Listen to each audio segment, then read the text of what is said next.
এই গেরুয়া গুন্ডামির বিরুদ্ধে থেমেছে শাসক তুমি হুঁশিয়ার।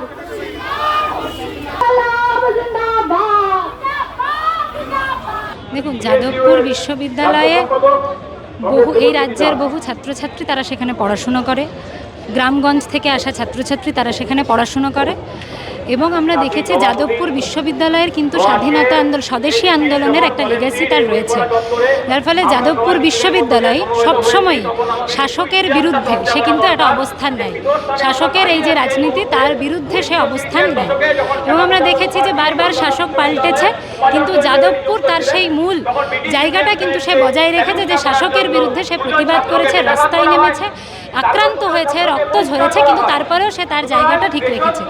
এবং এই যে বিভিন্ন ন্যারেটিভ বা এই যে এবিভিপি হঠাৎ করে যাদবপুর বিশ্ববিদ্যালয়ে রাতে ভ্যান্ডালিজম চালানো, কেন চালানো?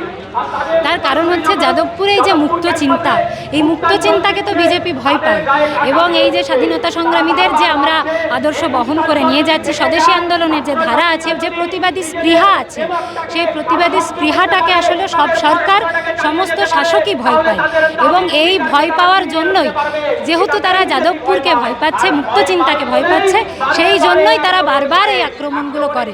তারা কিন্তু এই দাঁত নোকটা বসাতে চায় এবং যে তার নির্লজ্জ উদাহরণই আমরা দেখলাম যে যাদবপুর বিশ্ববিদ্যালয়কে আক্রমণ করেছে এবং তারপরেও আমরা দেখলাম যে এই যে আক্রমণ তারা করলো, সিসিটিভি ক্যামেরায় স্পষ্ট ফুটেজে দেখা গেছে কারা আক্রমণ করেছে, কি আক্রমণ করেছে।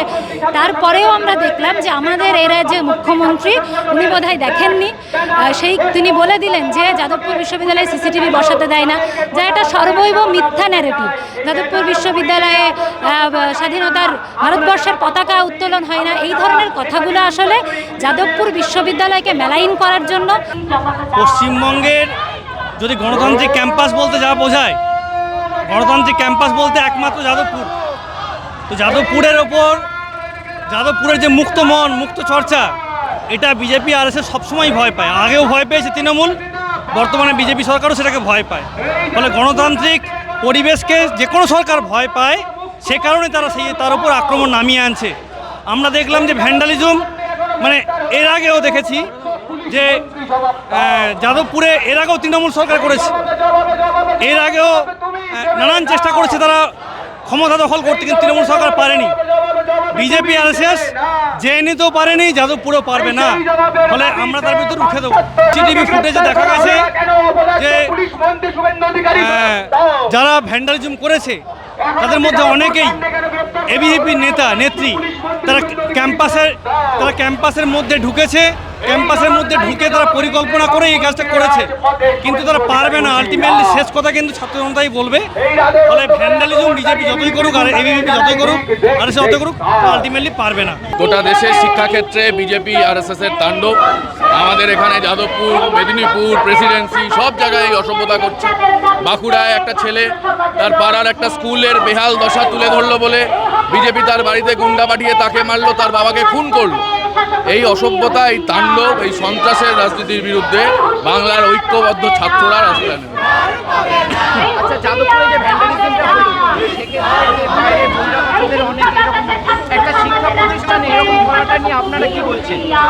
সেই জন্যই তো মিছিল করছি। শিক্ষা প্রতিষ্ঠানের সাথে যাদের কোনো সম্পর্ক নেই, যারা মনে করে হোয়াটসঅ্যাপ ইউনিভার্সিটি ছাড়া আর কোনো ইউনিভার্সিটি থাকবে না, তাদের কি কাজ যাদবপুর ইউনিভার্সিটিতে? বাইরের দুষ্কৃতীরা এমএলএর নেতৃত্বে, এবিভিপির রাজ্যের সভাপতি যাদবপুরের সাথে কোনো সম্পর্ক নেই। রাত 1টার সময় যাদবপুরে কি করতে গেছিল? বিরিয়ানি খেতে গেছিল।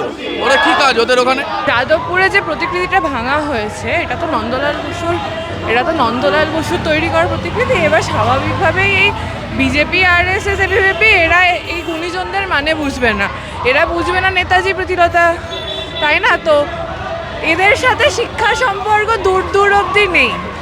আর যাদবপুর কেন বারবার, ওই যাদবপুর হচ্ছে আনব্রেকেবল। যাদবপুরের স্টুডেন্টরা জানে লড়াই করতে, মাটি আঁকড়ে ধরতে এবং মানুষের জন্য, নিজেদের জন্য। তো সেই কারণে বারবার সবসময় যাদবপুরের দিকেই হচ্ছে আঙুলটা উঠে, যাদবপুরের কাছেই ওই ভাঙার চেষ্টাটা চলে।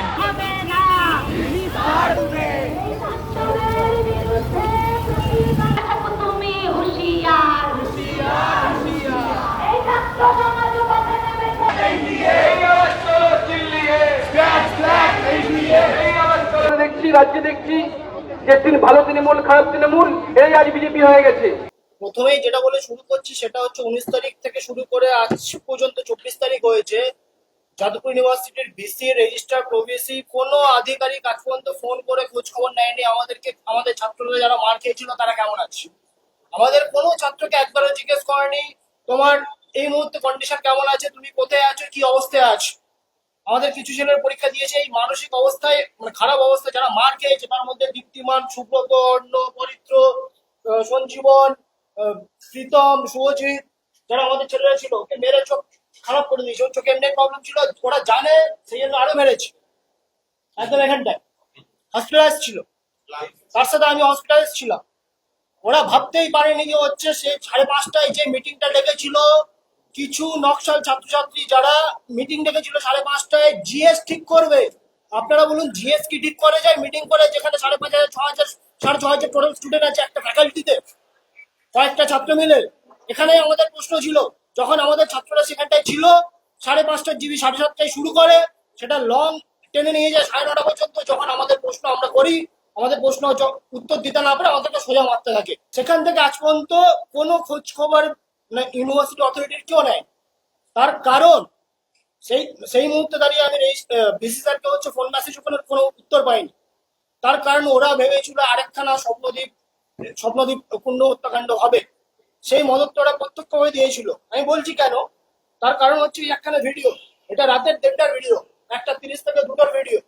ক্যাম্পাসে এতজন ওই মুহূর্তে দাঁড়িয়ে কি করছিল, আর একখানে জিবি কল করেছিল 1:30 থেকে 2টার সময়, যে এই পুরো ঘটনাটাকে কিভাবে হচ্ছে অন্যদিকে মোড় ঘোরানো যায়।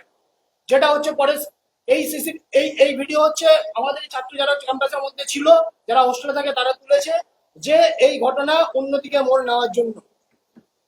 এখানেই প্রশ্ন যে এই নকশাল মাওবাদী সংগঠনদেরকে হচ্ছে কেন ইউনিভার্সিটি অথরিটি এত মদত দিচ্ছে। আমরা দেখেছি 21 তারিখে হচ্ছে সেকেন্ড হাফে পরীক্ষা ক্যান্সেল হয়েছে, স্যার যেটা বলেছেন।